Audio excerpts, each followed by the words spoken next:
Yes. Oh, Yes. wait. Here we go. I got mine going. Yeah, I think it's recording.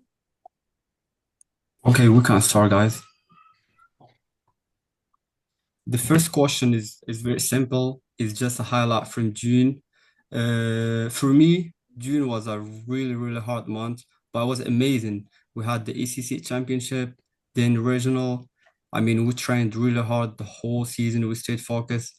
In the end, we won the national title in track and field. It felt great to see all our hard work paid off.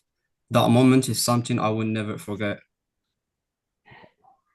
For me, I didn't do much in June, so but I did go to like my girlfriend's family pool party and they had like homemade brisket, so that was my highlight because that was so good. Sweet. Yeah, my highlight for June was we went on a family trip to the Dominican Republic. So that was pretty fun. My highlight was going fishing with my friend Bridget. Um, we got our fishing license and it was a lot of fun. Nice. So for the second question, what is something you learned about each group member in the introduction videos? Um, so for me, what I put was Jackson wants to go into real estate. Camilla wants to be an FFA teacher, and Hassam's from Morocco and runs track. So that's pretty cool. For me, I know Elisha is from California and he moved to Texas for school. Plus, he said he likes Texas more than California. Uh, Jackson and Camilla, to be honest, I did not watch their introduction very Oh, good, man. Uh, It's okay. so yeah, I got Hossam is a track athlete at A&M. Elijah is from California, and Camilla wants to be a FFA teacher as well. Um, for me, it's a little blurry. I don't remember much. I remember Jackson wanted to study real estate. Hassam's ran track, runs track. And I did not remember anything from yours, Elijah. I'm sorry. All good. Okay, so next question is the initial definition of PYD versus the current understanding. Uh, I have the initial definition as I thought positive youth development was mostly about avoiding risk behaviors and promoting like good choices. Now that I've learned it's much deeper, it focuses on creating strengths-based environments where young people can thrive through supportive relationships, skill building opportunities, and focus on long-term development.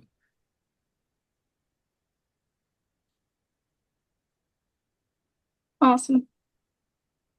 Um, should I go next? Sure. Okay. Initially, I thought it was just about keeping kids out of trouble and not making mistakes as the adult, while teaching and helping with child development.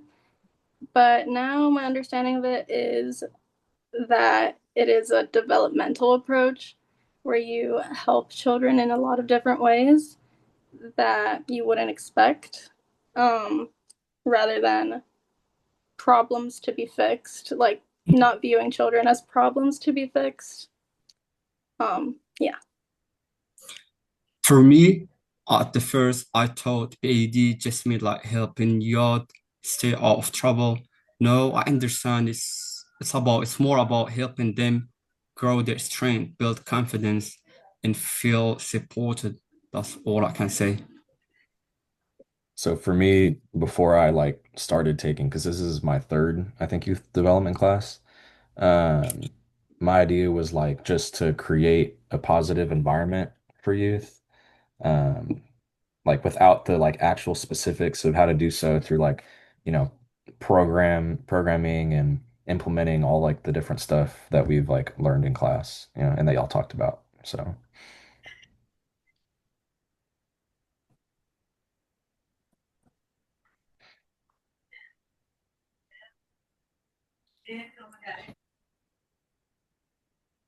Uh, Camilla, you can, if you want to, you can go like first for the fourth question. Okay. Can you say the question? I have to insert those. Yes, Sorry. it says, why is BAD the foundation of this course? Right. It is the foundation of this course because it reframes the way we view it and um the way we work with the youth, and it also reframes the way we get youth to be more engaged. So it really just is a lot more important than we realize. That's lovely. For me, it helps us focus on youth as people with potential, not problems. Also, it changed how we make programs, talk with youth, and measure like success by how much they grow, not just like test scores. Yeah, so for me, I put like viewing youth through a PYD lens, it'll help impact the way that we like design programs by designing them to focus on their strengths, skills, skill building, leadership, and positive relationships between peers and those who are like running the programs. So like this can help interactions with youth between young people become more supportive and respectful with one another. And success in a youth development setting can be measured through their personal growth, resilience, and how they are able to interact with others. I put using PYD as a foundation helps us shift from fixing problems to like building potential. When we use the PYD lens, we design programs that are proactive instead of reactive. It influences how we measure success and not just by like test scores, like outcomes like that, but by skills, confidence, and the community engagement.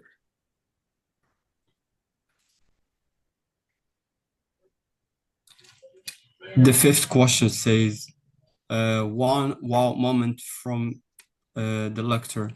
For me, one moment that stood out was in the setting the stage lecture around like 11:25 when it shows how good feedback should be positive, clear, and focused on behavior. I didn't know feedback could be that helpful if we done it right. Something that stuck out to me in the program quality lecture was how important it is to not only create a safe environment for youth physically, but to also make sure that they can feel free from threats of harassment and stressful situations. So, like their psychological safety is just as important as their physical, and that's around like 1335 in the video. So my wow moment was from lecture four, the developmental assets. Time was 17 minutes and 32 seconds. I like when it broke it down how only like 8% of youth have most of the key development assets. Made me realize how important it was to be intentional in youth work. A wow moment for me was in lecture 3 when um I think the quote was, youth are not empty vessels to be filled, but fires to be ignited. I think that says a lot about youth development and as a whole. Um, yeah. For the sixth question, it's take a moment to think about your own life experiences. Which developmental assets, either external, like support from family or school, or internal, like values or sense of purpose, have been the most influential in your group, in your growth? How have these assets helped shape who you are today? So for me, I put that growing up as a kid, I think aspects of both family and school contributed to more of my growth. But as I've gotten older, my values and beliefs have helped shape who I am today. So like my parents instilled values that like I still hold, and it has shaped like how I like treat people and influences like my worth, my work ethic. But like in my adult years, like being a Christian and following Christ has, following his te Jesus's teachings have helped me to like become more of who I am today than they did in the past. Hey guys, I got bad news. This meeting is about to be out of time. Yeah, I just realized that. It's only a 40-minute meeting. You think we can crank everything out? I mean, we got like maybe 6 minutes. It says not 9 minutes right now, 8:57. 9 minutes? Yeah. All right, well, yeah, I guess let's be kind of quick. Yeah, Is it my got it turn? next. Yeah. Uh, so external strong support from my family, especially my dad, taught me responsibility and work ethic through ranching and farming. Internal, I've always had a strong internal drive and a sense of purpose, especially when it comes to creating opportunities for others. Uh, yeah. My external support was definitely my family, and more specifically my dad. He taught me a lot about um everything I know and has now guided me to wanting to be an FFA teacher.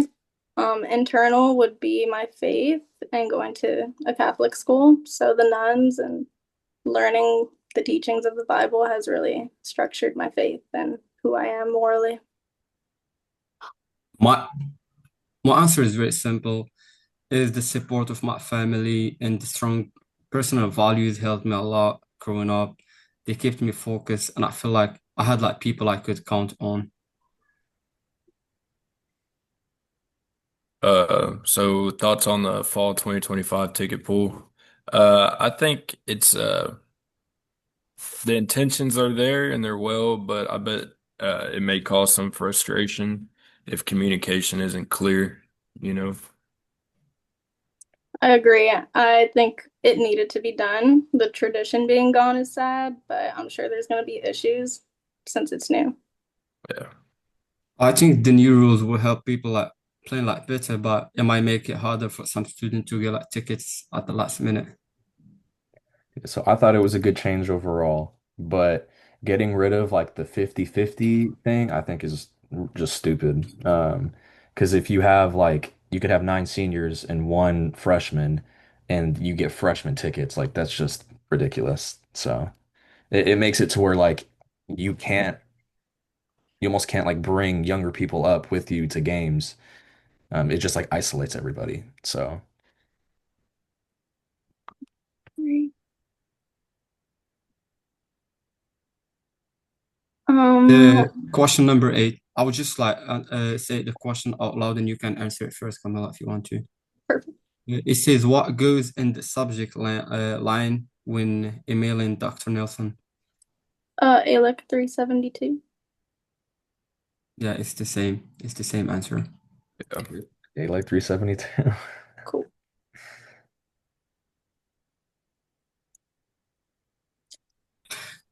Question number 9 says, a goal for you, physical, mental health this summer, who's keeping you on track. To me, I'm off season now, so all I want to do is walk in, exercise 3 times a week, and take breaks from social media. I mean, my friend is helping me just reminding me to stick with it.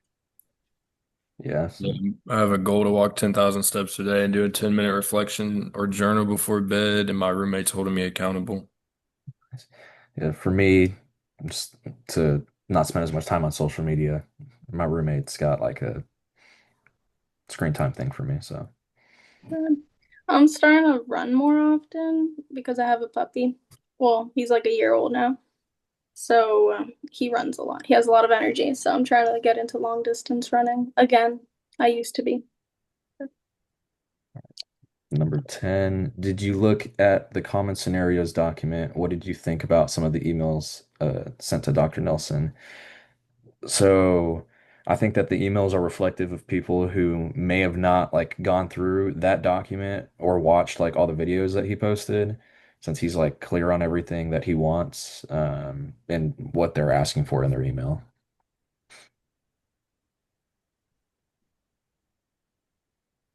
It made me more aware of how important professionalism and clarity are when emailing a professor.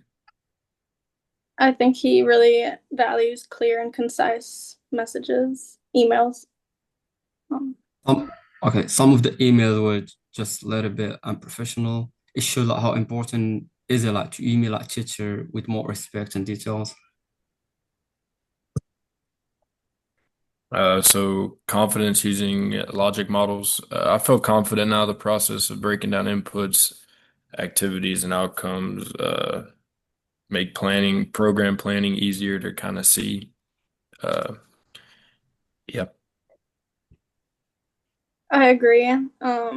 It helps because they make the planning process a lot more intentional and outcomes focused. Yes, I understand them better now. They are helpful for planning and keeping track of goals in a youth program. I think they are useful in real life too. Yeah. Yeah, I'm confident in them, and I think it really helps you to like lay everything out in front of you and then go from there in your planning. So, Sure.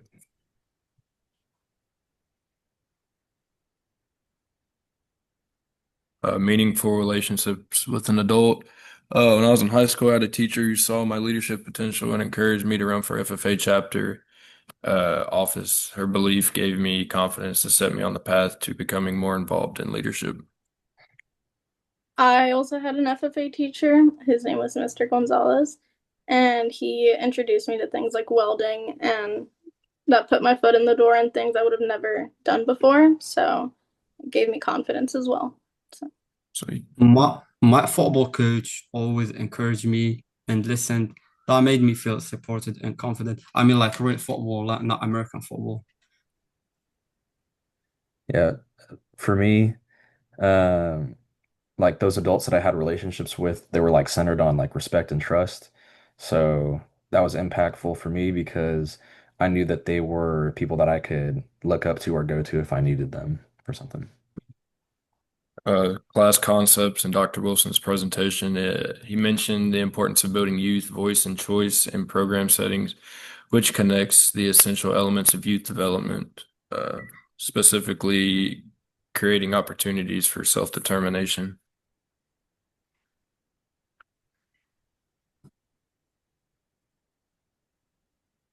We're gonna run out of time, guys. Come on. Uh, Question number 13. What class concept did you notice in Dr. Willis' presentation? I noticed the importance of relationship and adult support, which connects to the idea of carry on adults in a positive development. I noticed that he said a lot about setting high expectations for the youth, transform their confidence and behavior. I recognize how he used developmental relationships to help youth feel supported, valued, and challenged.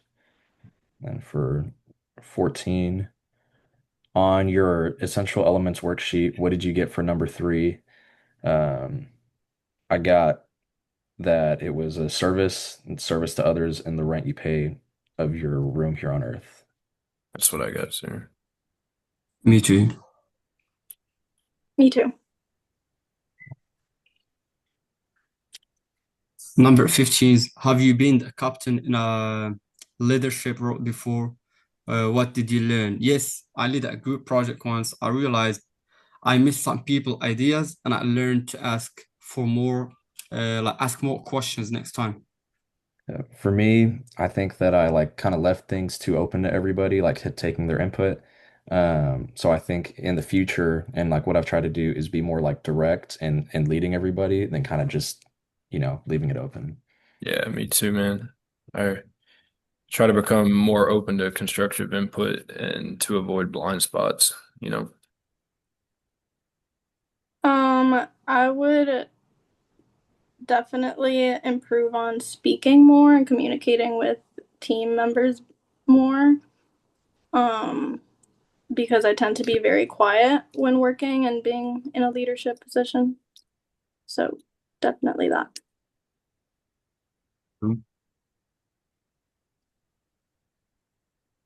So what do y'all want to do to just read the other ones?